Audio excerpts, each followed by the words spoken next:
Unit 2 is about sampling and analog to digital conversion. This is an official step, the first step into digital communication system course, where all we talk about the communication in terms of digits. I need not spend much time on the advantages of digital communication over analog communication. The reasons are very evident and very obvious. Digital communication system has been in place, and it's an ubiquitous. It's been used by most of us.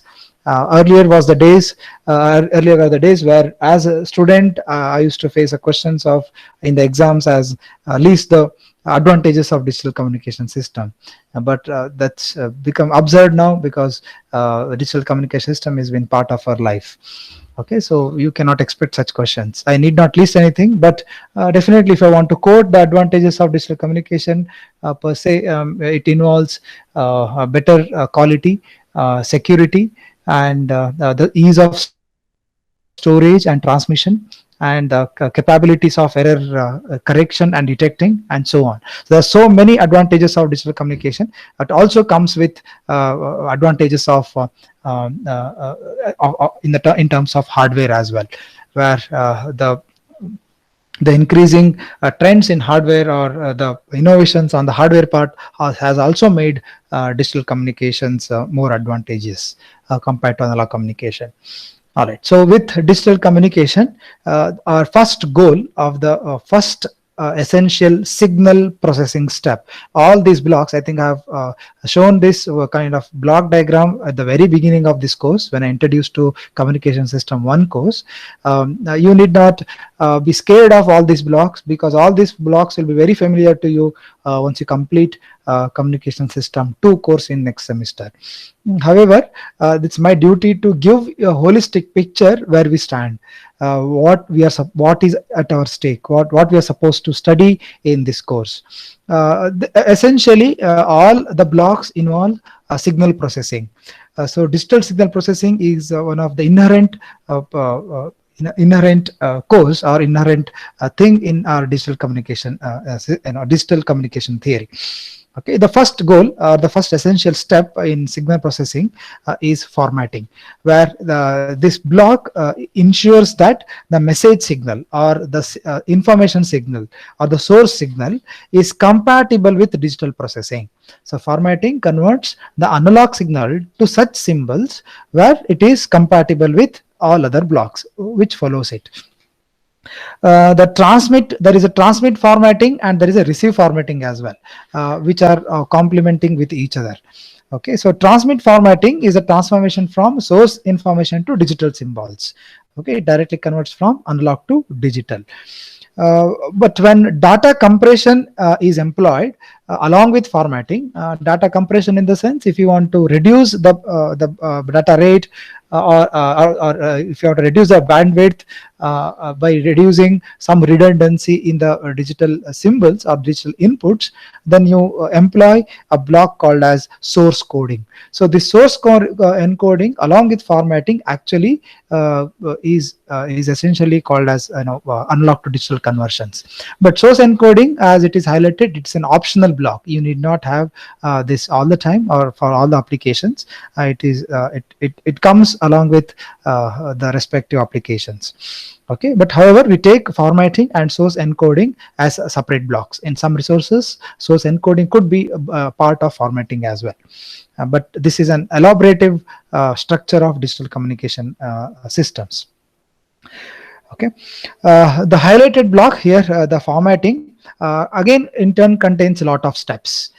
In this unit 2, we majorly focus on this formatting and pulse modulation. So these two are the blocks which are highlighted, which will be essentially the study of the unit 2. First we try to format, then pulse modulate. We'll try to understand what is that. So if you want to say that if formatting involves several steps,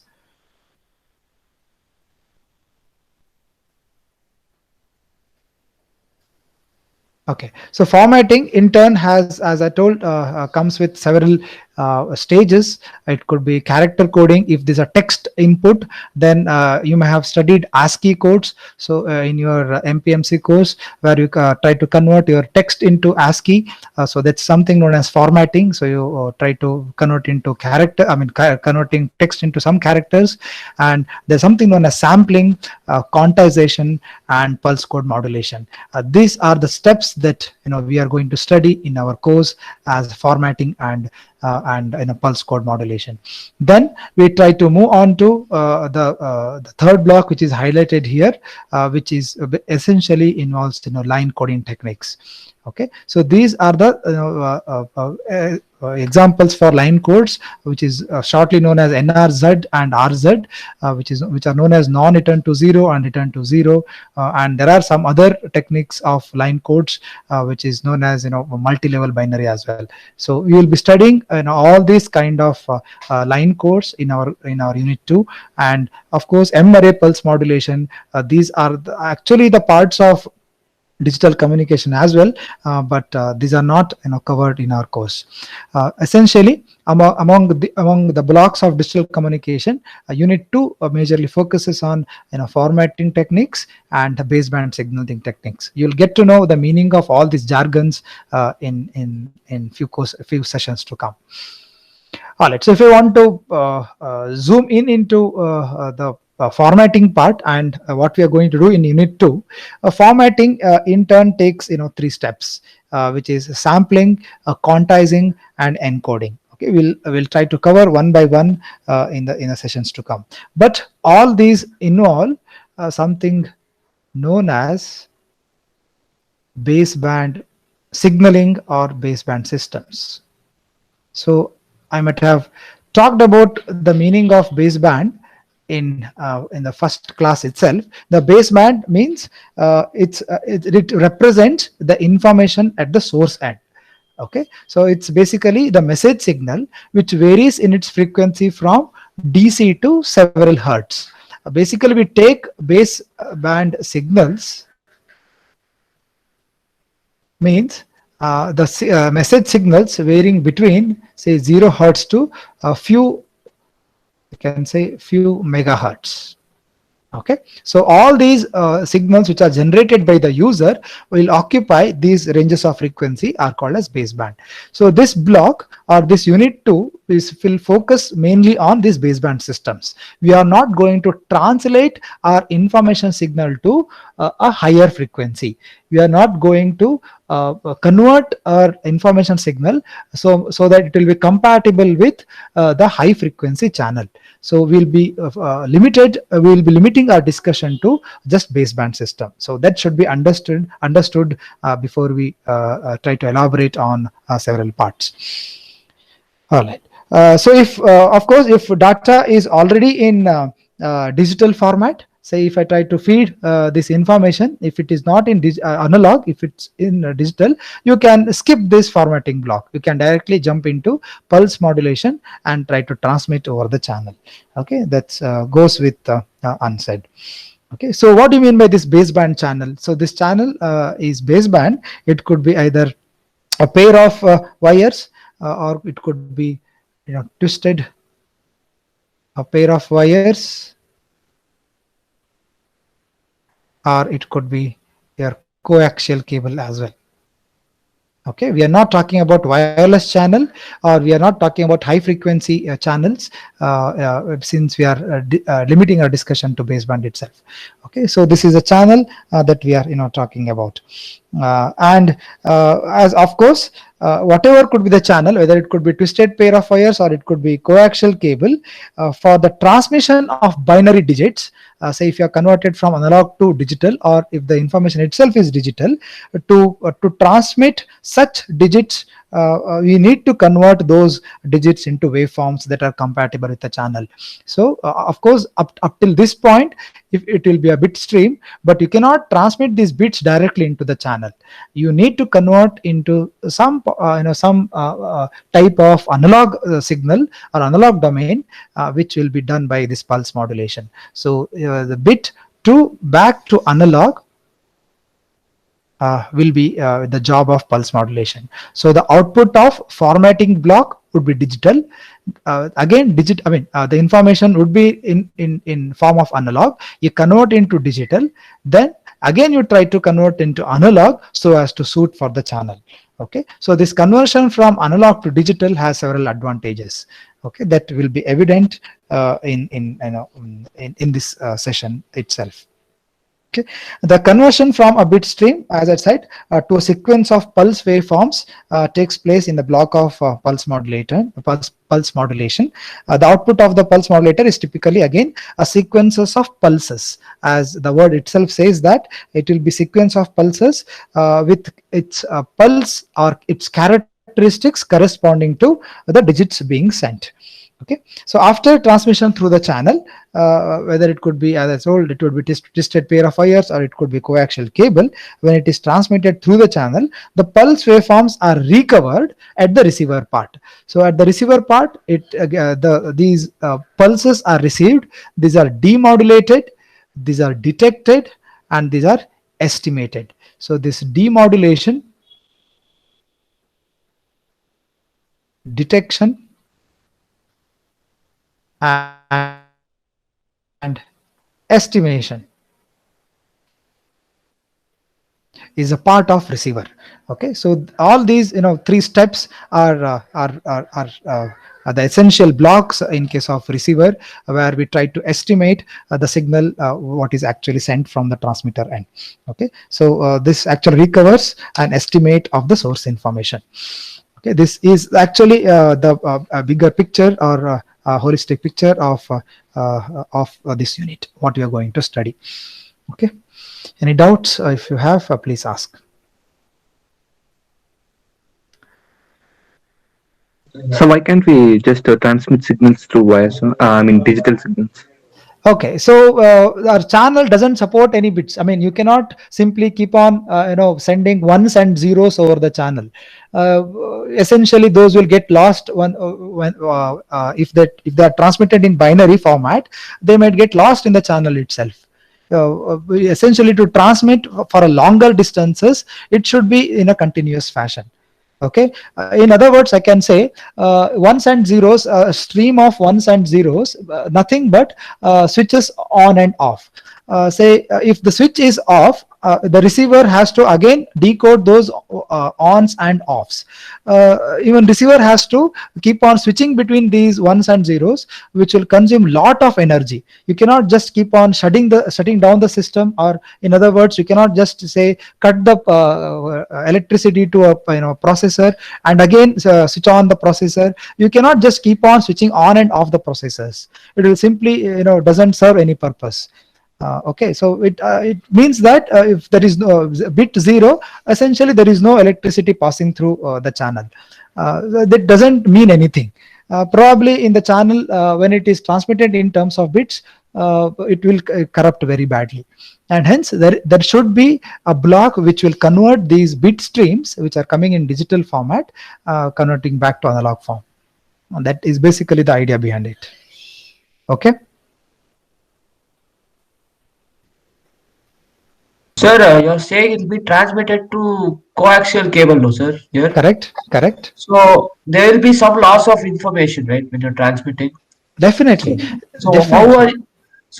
are you going to keep some kind of intermediate device to enhance the transmitted wavelength, or what are you going to do to? Okay, Like, that's a good question. So in case of coaxial cable in a form of channel, as I said, as you said, stated rightly, there could be losses. Say for 2 kilometers, after traveling 2 kilometers of a distance, the signal may gets corrupted. So we will include some blocks known as repeaters. Okay, so the job of repeaters is just to amplify the signal content in it. You will have to keep the repeaters block, so every some 20 kilometers of a distance. Say if the transmission is for 100 kilometers, you may have to use some 5 repeaters, so that the corruption in the channel will not be very worse when it is actually received at the front end of the receiver. Okay. yes, sir. So if suppose you want to transmit across an ocean or something, like Yeah, between yeah, two continents or something. So you have to put all these repeaters under the ocean. Like, exactly. There will be repeaters under the ocean bed. There will be repeaters. okay, okay. Otherwise, you cannot just sit quiet at several thousands of kilometers. You have transmitted the signal. You cannot expect the signal to be its in original form, or it would be corrupted in such a level where it will be recovered faithfully at the receiver end. You cannot sit back and relax. Definitely, you need to incur some kind of repeaters if you are transmitting more than hundreds of kilometers of distance. Okay, thank you. Okay, yeah.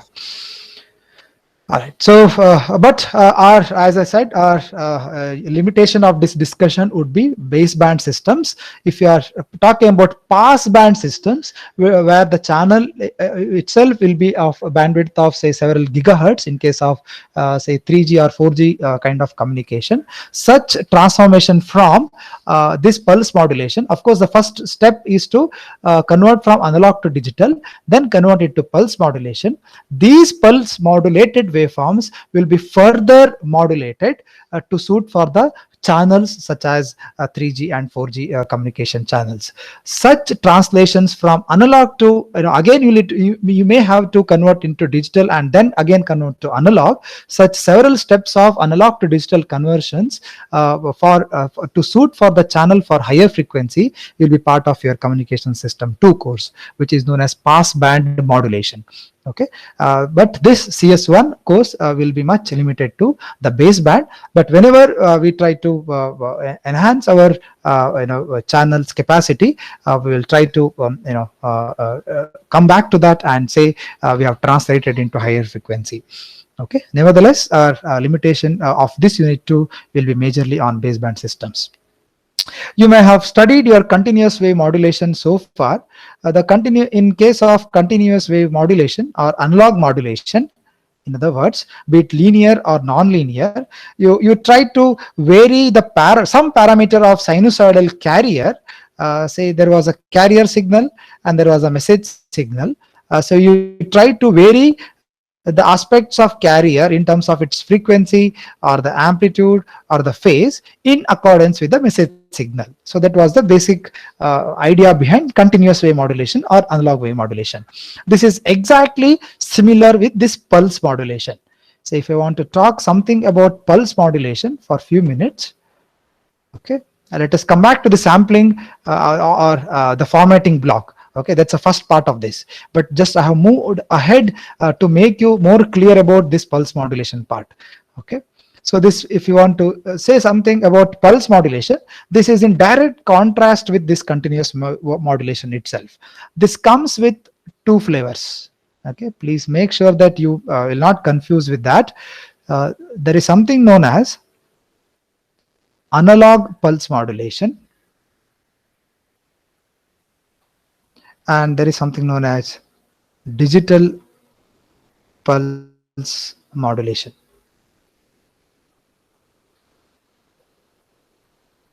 Okay, analog pulse modulation, here the pulse train, periodic pulse train, it's a train of pulses. Okay, it's train of pulses which is used as a carrier wave. This pulse, if I say P of t itself is the carrier wave, whose characteristic, very similar to your analog modulation, will vary in accordance with the message signal. Okay, this is exactly your analog modulation scheme itself, but here the carrier wave is your not in a sinusoidal wave, but your carrier wave is a train of pulses whose some attributes of this pulse waveform, train of pulse waveform, will be varied in accordance with the message signal.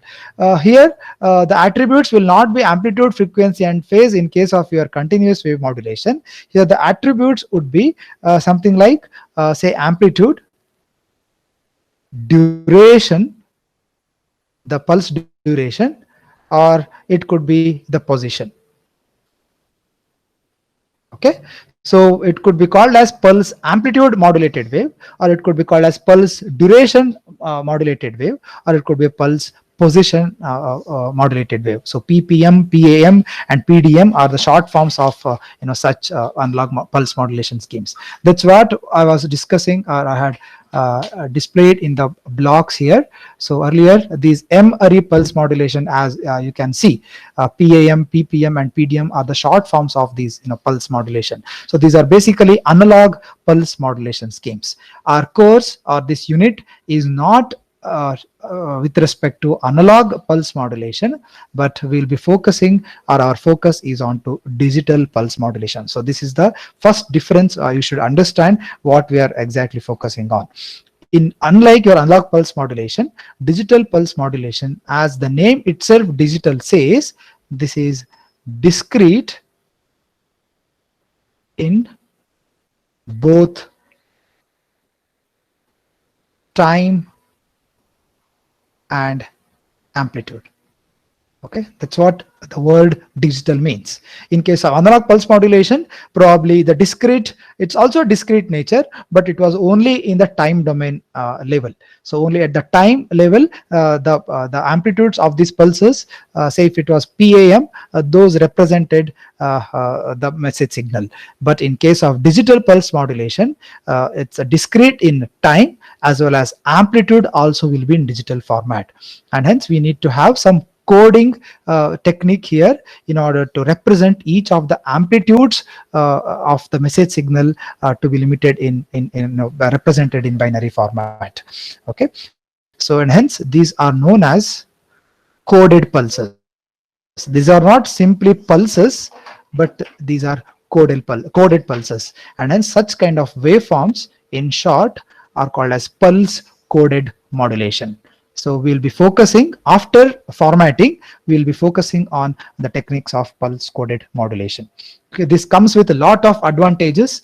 It's a very similar with the advantages of digital communication theory itself. So this pulse coded modulation comes with, again, with three flavors. One is with simple pulse coded modulation itself, which comes with advantages of of its robustness. So if you want to list several advantages, it comes with it's very robustness to channel noise and interference. It's very robust with respect to interference, and there is regeneration. If you want to repeat or regenerate at in between the channel, it is very efficient in case of regeneration, and this is also comes with uniform formatting. Unlike non-uniform formatting, it has got advantages of uniform formatting. You'll understand what all these means, and there's also an ease with message sources may be included or dropped in case of multiplexing.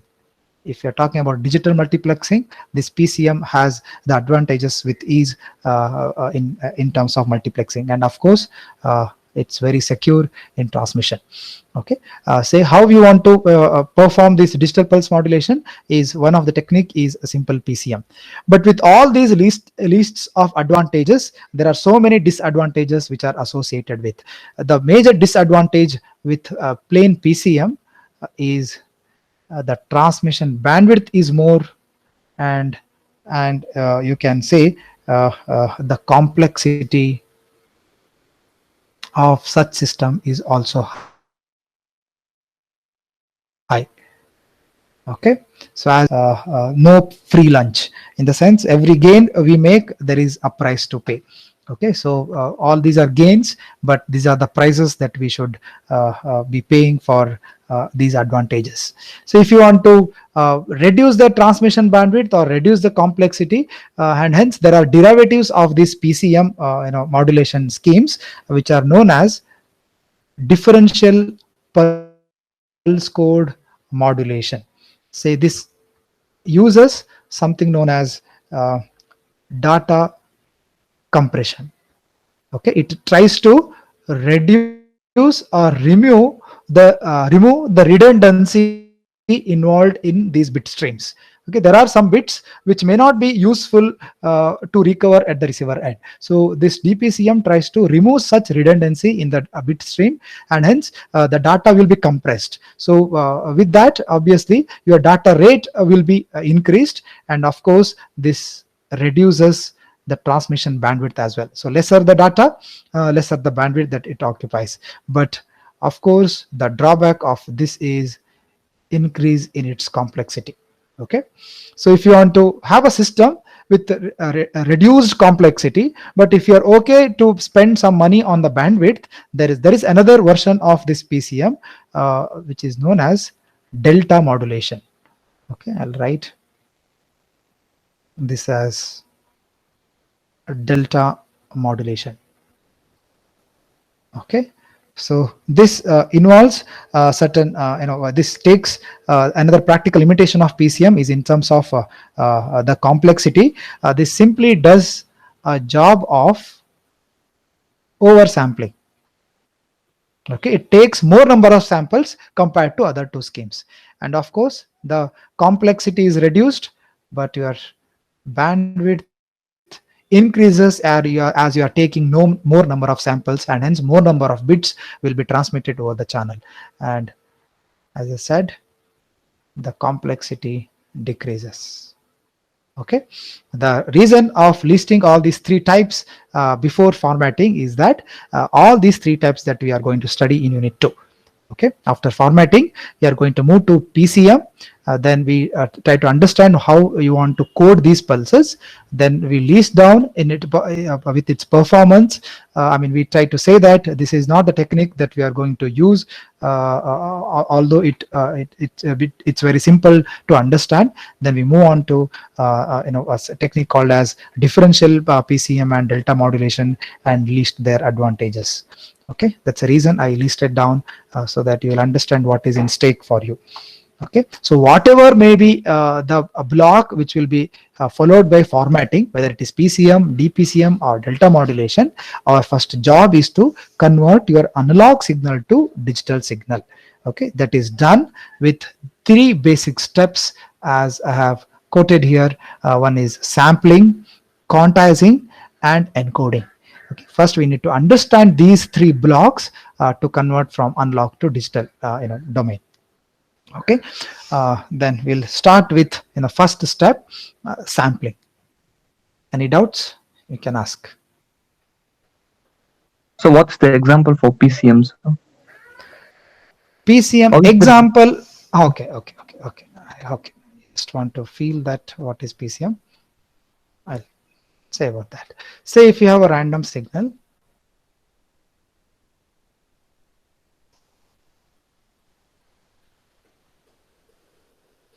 Okay, say if you have a random signal which is given to you, say this is x of t, and you want to convert this into digital domain. Okay, and say digital domain, and the representation would be in terms of pulses. This is one amplitude, this is another amplitude, probably this is another amplitude, this is going negative. Okay, something like that. So converted from analog to digital domain. This is your basic pulse transformation. But these amplitudes, what about these amplitudes? These amplitudes, if they are continuous, this is analog pulse modulation. If you want to make them discrete, this is discrete in time domain. Okay, these take samples only at discrete levels of time instances. Okay, but if you want to code this levels of amplitudes, say I see here 1, 2, 3, say if these two are equal in their amplitudes, say negative is similar to the positive, I see here 1, 2, 3, 4, only 4 levels of amplitudes. If I see in my transformation from analog to digital, I'll say that I'll use only 2 bits to represent them. Say let me take this as say 1, 1, say 1, 0, and say 0, 0. And I can say this as something like 0, 1. Okay, and I'll use some signed integer methods to represent these negative values. So if I want to if I represent these pulse amplitudes in digital domain with some encoding format, then you can say this form is actually pulse. I mean, you are coded the pulses, the pulse amplitudes are coded digitally, and hence you can call such kind of transformation is called as pulse coded modulation. Is that right? That gives you some, a meaningful concept to understand what is pulse coded modulation. Is it okay? Yes, so what about multiplexing of multiple digital signal over the channel, sir? Basement signals. Can is that Yeah, possible? that's there. That's there. Oh, Yeah, that's definitely possible. We'll talk about that. Digital multiplexing is definitely one of the concepts that intentionally been introduced in your course, in your scheme. Okay, we'll talk about that. If you want to say talk in ahead of that, say if I'll take, say if there are 5 signals which I need to transmit over one channel simultaneously, I'll define 5 time instances. At each of those 5 time instances, I'll be transmitting one signal after the other. Okay, so say there is T1 to T5, say T1, T2, T3, T4, and T5. At a time instant T1, the sample on the channel will be from say X1 of T.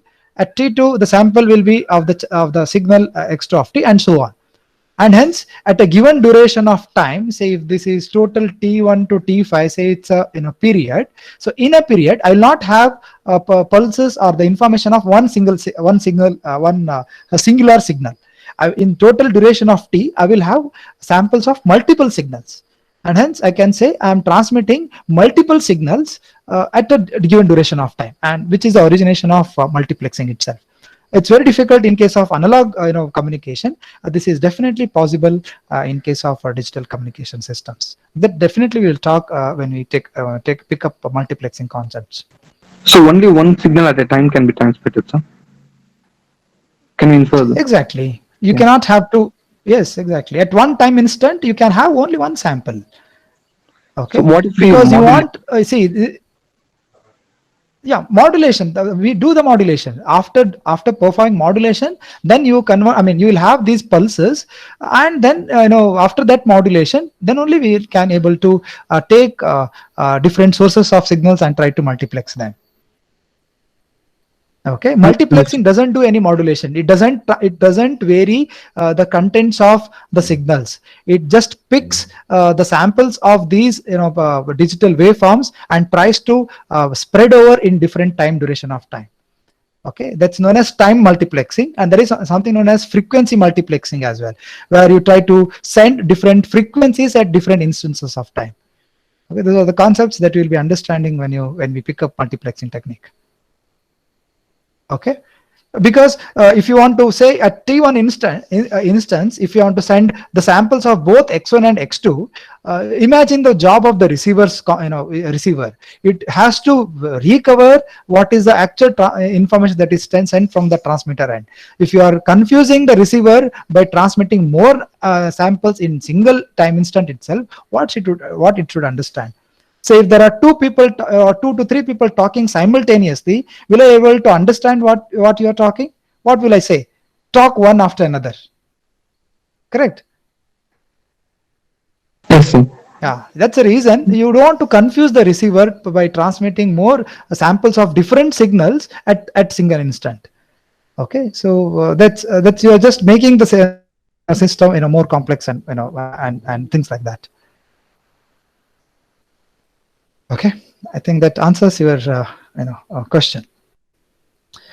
All right, so these are the different techniques that are involved after formatting. As I told, the first that we are going to talk is about sampling. Okay,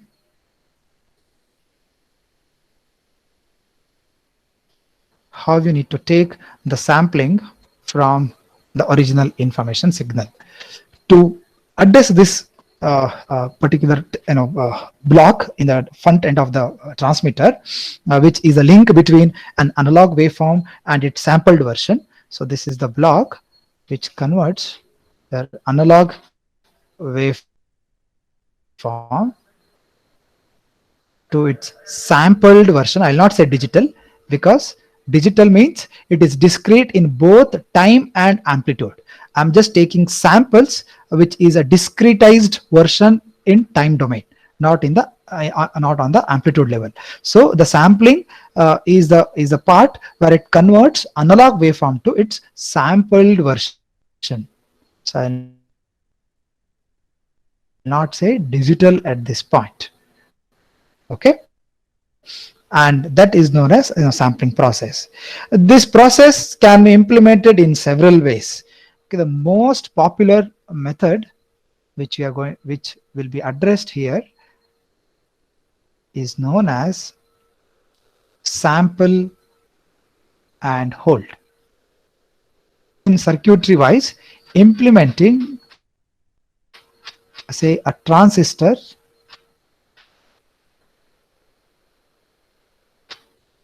and a capacitor.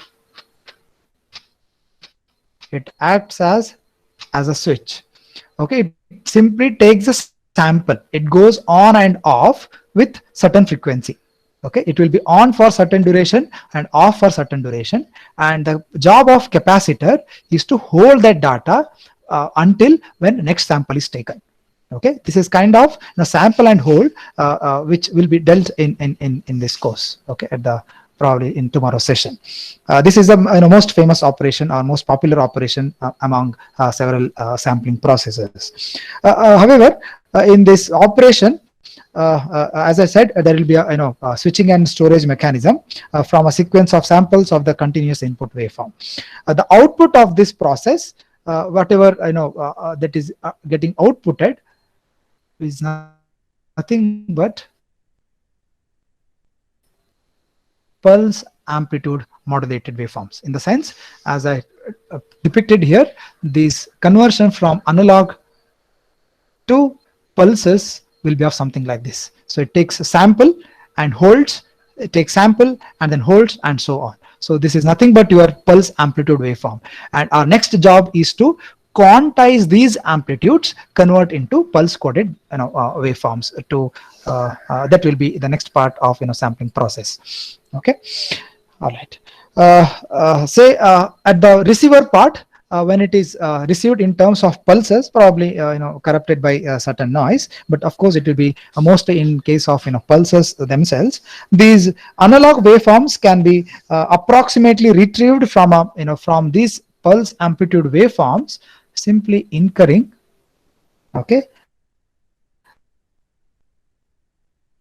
a low pass filter at the receiver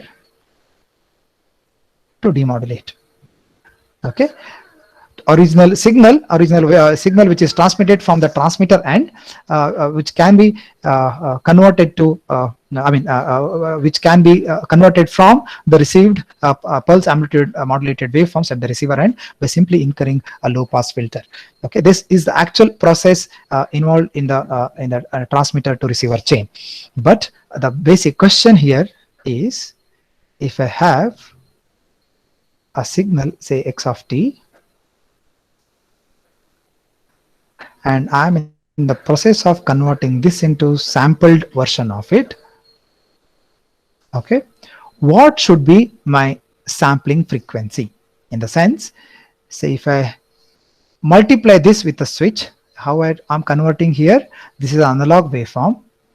So if I say there is a switch which goes on and off, okay, for certain duration, what should be switching frequency of this switch? In the sense, if I try to modulate with a pulse train, say if I am supplied to a MOS, one end will be the input signal, another end would be your pulse waveforms, the output will be your pulse amplitude modulated waveform, of course with a storage mechanism with capacitor or holding mechanism with a capacitor. What should be the duration of this pulse? Okay, in other words, how long this switch to be closed or opened, such that at the receiver the original message is recovered faithfully. If I want to take longer duration of this pulse, what is the problem with the longer duration of the pulse? You will incur more amount of information on the channel, and which in turn increases the bandwidth.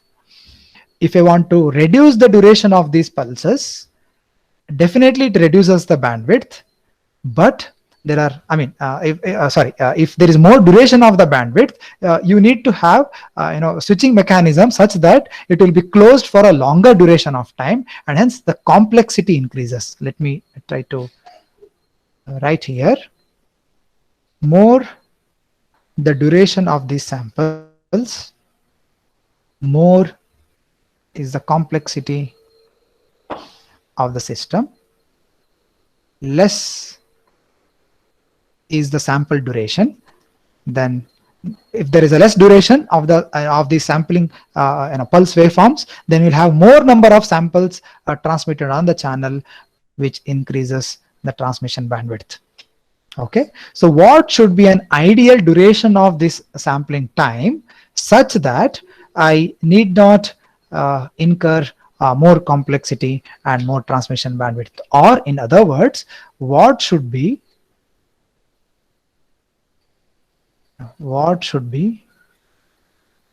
basic question here is, what should be the value of TS such that the receiver regenerates the original signal faithfully. Okay, of course it appears that if I take samples at very frequently, that it's more closer is a representation of this analog signal. It's at farther distances, say I'll take sample once here and a sample once here, and if I take samples at very I mean the duration of between these successive samples is very far. If I take these samples, these are the only heights of the samples which are transmitted over the channel.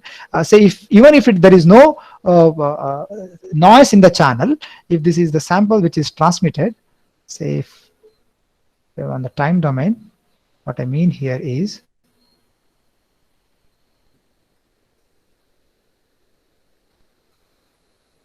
if these are the samples which are transmitted,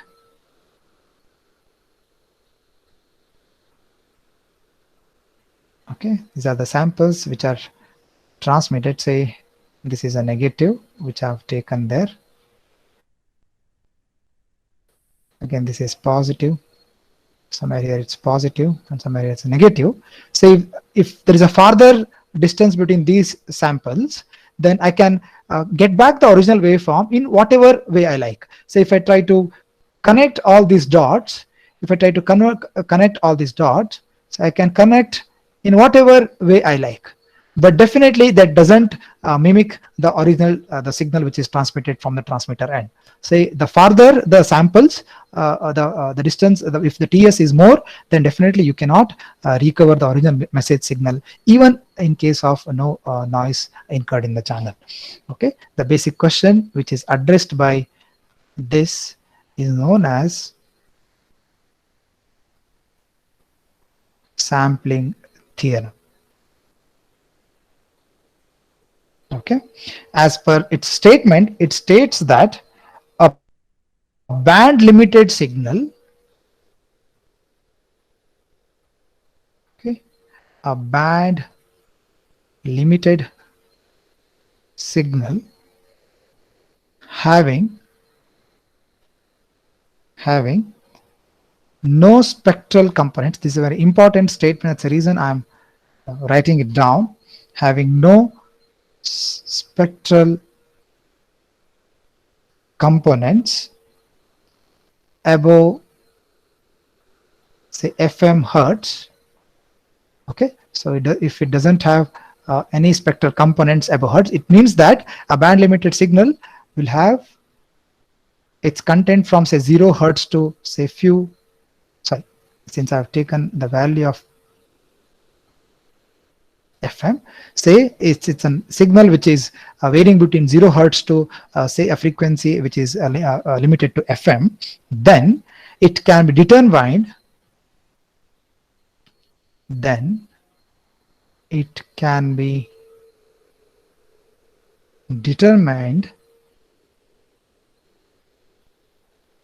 Okay, uniquely by all values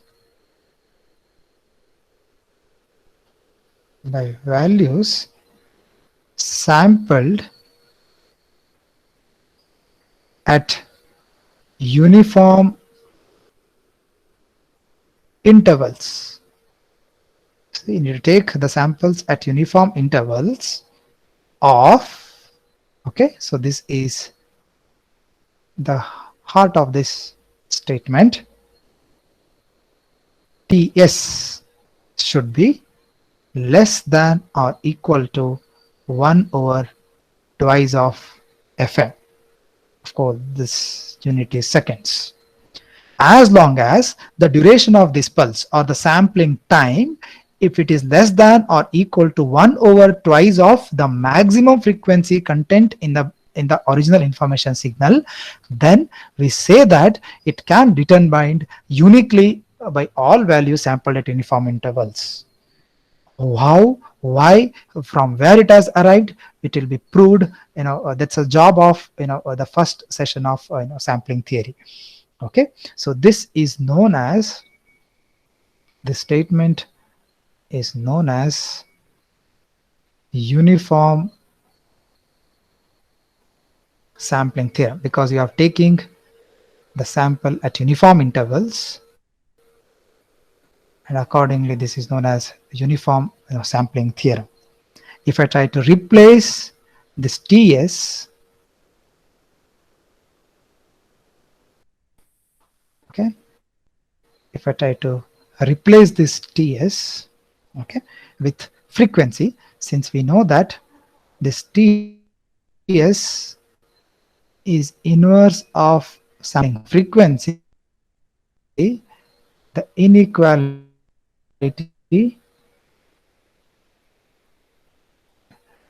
is the same, or I can write this as Fs greater than or equal to twice of Fm. This is the relation between sampling frequency and the maximum frequency content in your the original information signal. This criteria or the condition that is set on this is known as Nyquist rate. Okay, the sampling frequency should always be greater than or equal to twice the maximum frequency content in the message signal. Okay, and then only this theoretical sufficient condition which is stated by this Nyquist, which will allow an analog signal to be reconstructed completely from a set of uniformly spaced discrete time samples. Okay, so in the sections to follow, in the coming sessions to follow, we'll try to prove this theorem. We'll try to understand this theorem more elaborately by different approaches, by different sampling approaches. One of them, I mean, if we try to list those approaches, we'll try to understand this by impulse sampling. Next method is natural sampling.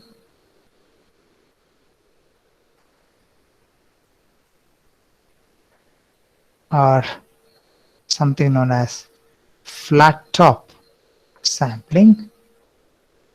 This flat top sampling is nothing but sample and hold. Okay, so this is actually one by one with respect to this.